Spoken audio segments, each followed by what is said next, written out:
baby. We back. What is up, everybody? I'm here with Crispy the Wrestler. And as always, joined by Mr. Bo Low. What are we talking about today, Mr. Rizzler? We are talking about a variety of topics, engagement, sales conferences, luxury brands, potentially, stuff like that. Should be fun. Perfect. I thought earlier you had made a comment how 40-year-old plus women love you. This is true. Okay. We will not debate that here. Let's get right on into it. Is our sales conferences overpriced? So let's get into this. Slush 2025.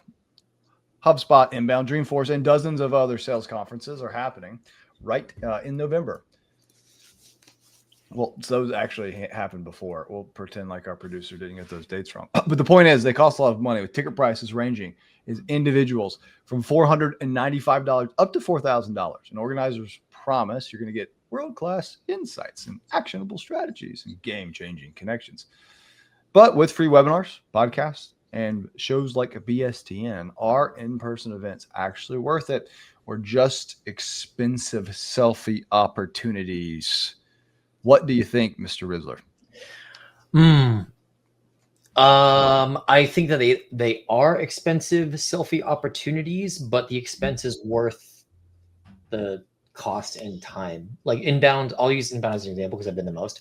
I don't ever go to sessions, and I haven't gone to one in 5 years, but I do go to hang out with people at the Westin Bar, and I get deals closed and new partnerships made and stuff like that. And so the session content, iffy, but the networking aspect with people that you get to see once a year, fantastic. $4,000 to watch a PowerPoint, or $4,000 you're saying to like meet people. I think it's just they're a waste of time. And no one's going to agree with me, but I like to, if you're going to prospect into it and you're sponsoring, they can be epic, useful times to talk to everybody who likes to spend money to waste time. Often these sales conferences are much more likely to be just, they're just company vacations. Like people go there and they have fun. They don't go to the webinars and they have fun and drink all night. But the thing is, if you are there to sell them things, it's actually a pretty good fishing hole. So I would say as an attendee, I would not go to them. I would much rather go to more private events that are smaller and local. But if I'm going there as someone sponsoring, and and a lot of people are just having fun, it's a very useful and well spent dollars. And it's not $4,000. That's sometimes $50, $100 plus $1,000. I'll say devil's advocate. The only time you ever go to a session is if Superb's doing it. Yes, there are very few things to go to, but if you're gonna go, you need some people that are tactical and like to have fun. Let's go to the next one. All right, next one. LinkedIn engagement pods. Is this cheating or is this strategy? LinkedIn growth guides, as of this month, have emphasized strategic engagement, authority stacking, community building, and stuff like that. But the thing that's happening is everyone's kind of artificially boosting each other's posts. So adding comments, they're running rampant, stuff like that. Some argue it's smart networking. Others say it's fake vanity metrics. Is gaming LinkedIn's algorithm savvy, or is it just lying? I'll say this is someone who's never gamed the system. I'm losing. You're losing. Yeah, I have been posting essentially 365 times a day for the last 4 years, and I have about 24,000 followers. That's not a whole lot for spending 4 years of my life on this platform. And part of that is because I've chosen to not debase myself by doing these LinkedIn pods. And I look back and I'm like, man, I wish I had 60,000. I wish I had 100,000. All these gurus, it's the same regurgitated crap often from hype lords or from your sales gurus that haven't sold a deal in a very long time. All of them have got engagement pods and are winning. So did I choose wrong to retain my integrity? Yes, I think I chose wrong. I should have done LinkedIn pod. I think the days of LinkedIn pods are over. I don't think they work anymore. But there was a time and a place and they did, and I missed it, and I made the wrong decision. The pods are very savvy, hack marketing, growth hack marketing. I missed it.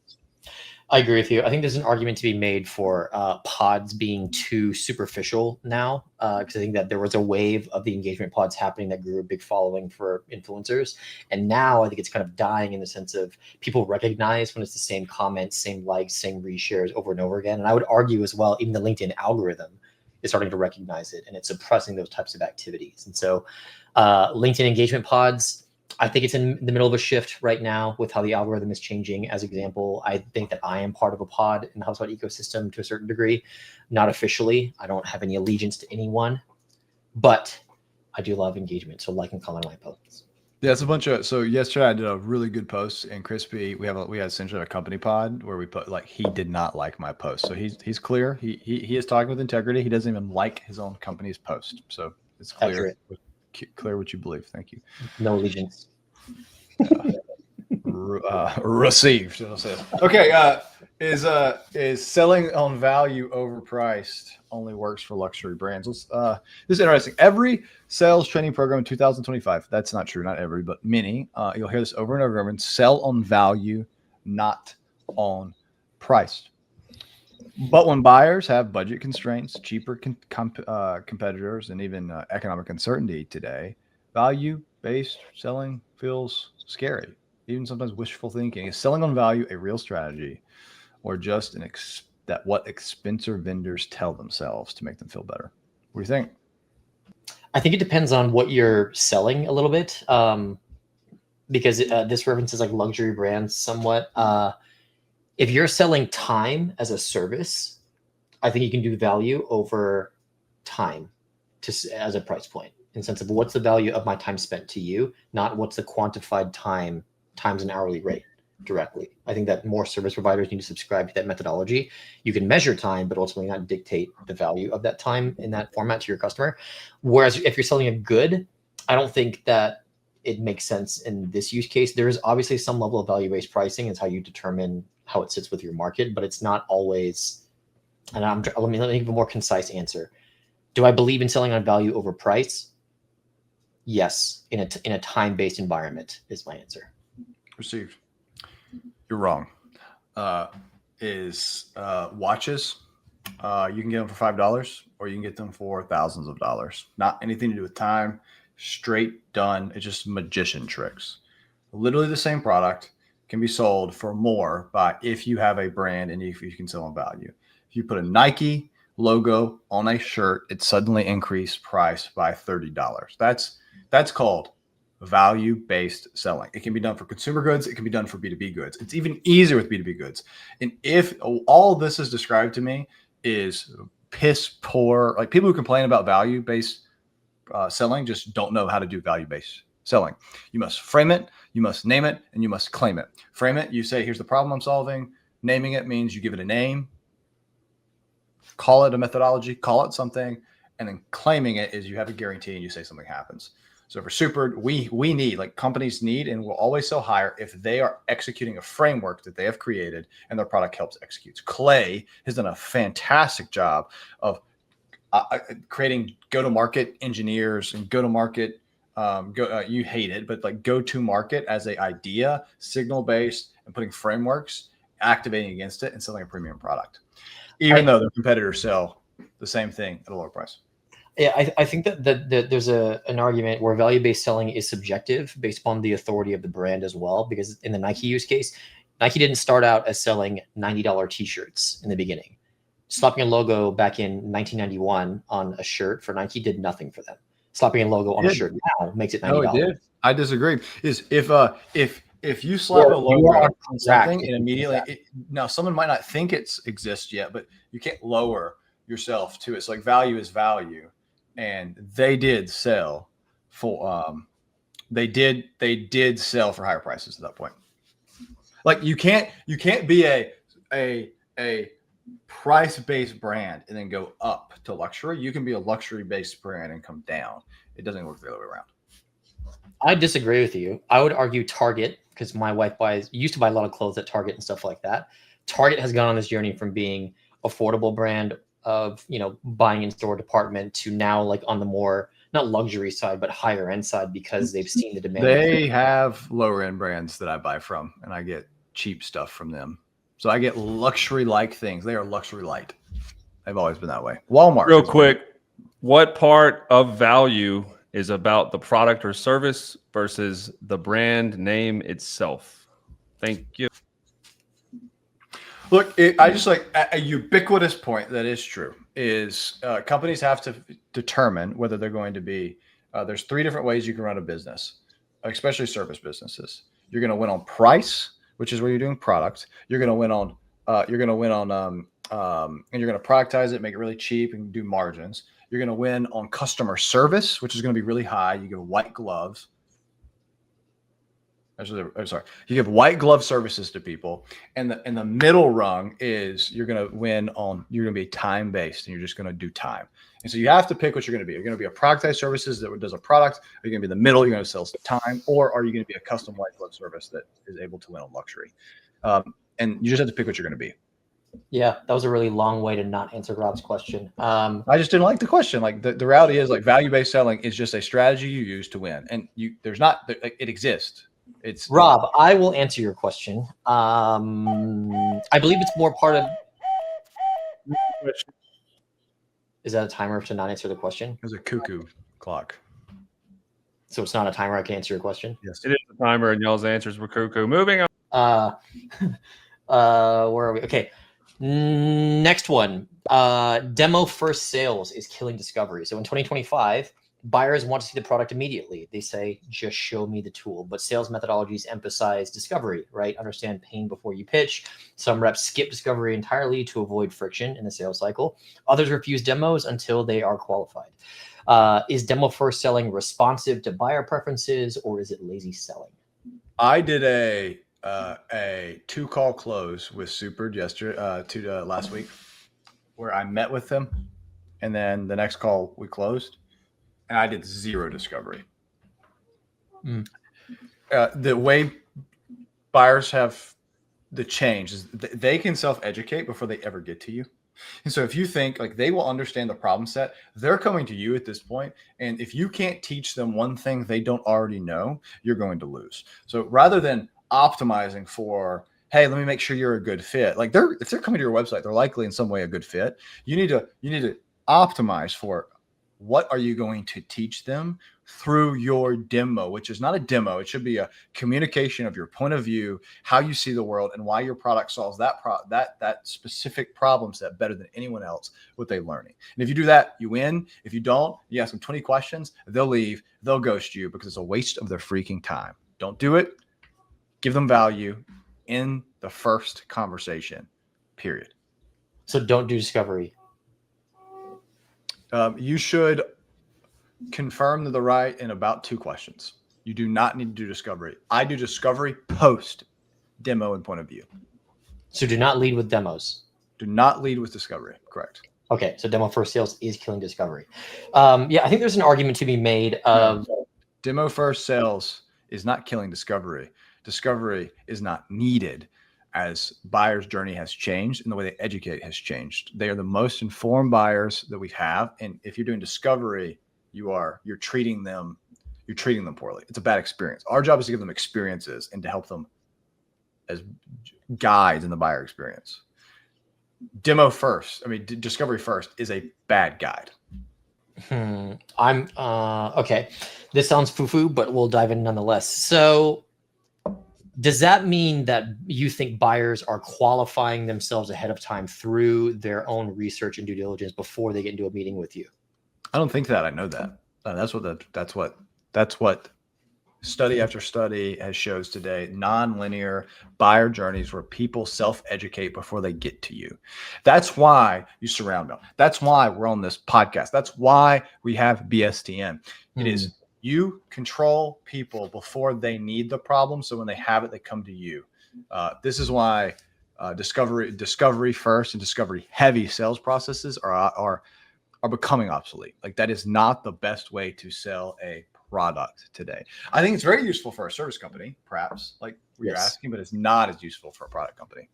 I agree. I agree with that. I think there's an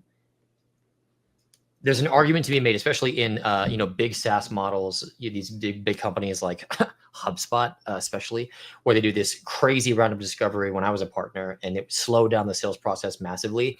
I think there's arguments to be made where it actually helps qualify and speed up the sales cycle by not wasting time in areas that you would dive into if you had not done discovery initially. In the world of big tech, is that your experience? It's just like if you have a product, a seller should know the person that's on the call better than themselves. And so as you're communicating the point of view, you're talking about their pains and just emoting with them. You don't necessarily have to ask discovery, and you say, hey, does that resonate with you? It's just a switch in how we do sales calls today because the buyer journey has changed. Oh, okay. So you're advocating proactive discovery of knowing your customers' pain points before you, instead of asking them directly, saying, I advocate becoming the person you're selling to, and you must give them insight, and you must know them better than they know themselves. And that's what makes a good rep, always and always has been, is you know them, you know their vernacular better, you know what they're thinking about, and you help them guide. They're coming to you. You must be an expert. Okay. Anyway, we spent enough time on this. I think if you don't agree with me, read the book Challenge Your Sales, and then we can talk next. Okay, I'm going to debate this next one. This is startup founders should bootstrap, not chase VC funding. Let's see if we agree with this. November 2025, reports show that food tech startups following Y Combinator's stay lean advice are thriving by bootstrapping with minimal capital. Meanwhile, other founders are raising 10 million plus seed rounds, including a lot of AI, and burning through cash because you have to. Is bootstrapping the path to sustainable growth or a slow death? What do you think? This is a hard question to answer. I prefer bootstrap personally because I'm a sweat equity person. I think that going the VC route is selling your soul a little bit and doing things the easy way to a certain degree. It is hard, probably harder if I had to guess, because you don't have the same resources and money as a cushion. So I prefer the bootstrap lane because you will learn more and force yourself into discomfort and therefore become a much better entrepreneur on the other side. If I was talking to a founder and I have bootstrapped essentially 2 companies to 7 figures in revenue, would I take VC or would I do bootstrap? And I think people need to hear is all capital is not created equal, and there is a reason capital exists. And a VC is very specific, only exists if you're going to get to $100 million. And if your end state is, hey, this is my last hurrah, most startups fail. If you're like, hey, I'm going to win big or I'm not going to do anything at all, VC is a very useful, very effective playbook where I'm going to go big. Now, most people don't make it, just like most everybody almost doesn't make it. Bootstrap doesn't make it. VC doesn't make it. Most people just don't make it. So to say VC or bootstrap, that's just a false argument made by people trying to promote their own voices. The question is, what's your outcome? What do you want to be? And use the capital and use the mechanisms that will help you get the outcomes you would like as a founder. If you want to, period. And there's risk and pros with each of them. They're not one is better than the other. They're just made different. Yeehaw! Woo! I know, man. We're killing it over here. Okay, Mr. Rizzler, let's do one more. Okay. Sales enablement budgets are wasted on tools that do not drive revenue. In November 2025, sales enablement platforms like HighSpot and Seismic are everywhere, but quota attainment is flat. Companies spend millions on training platforms, content management systems, coaching tools, LMS, stuff like that. Yet only 28% of those reps hit quota. Are enablement budgets solving the wrong problems, or are companies just bad at implementation? There's only one opinion we can have on this show, so this is helpful. This is like the useful. This is what we sell against this. Enablement 1.0, or enablement with this idea of I need to give people the content and teach them before they do something. Enablement 1.0 was built for sales rooms that no longer exist. These where you had bullpens or mosh pits with salespeople, and you could literally hear your best sales rep, and then or your sales manager could tap you on the shoulder and teach you something. Well, they were built in that context, and when the context switched, specifically was dismantled in COVID, and we went to work from home locations. The way we learn, the way we train, fundamentally switched. and there's this giant gap. And we spent money, 4x, actually quadrupled from 2018 to 2025. It's quadrupled, yet quote attainment's down. And that is, we have given people more content, hoping they're going to do it. And the gap is, how the heck do you control and how the heck do you make somebody do something when no one's watching? No one's in the room with them.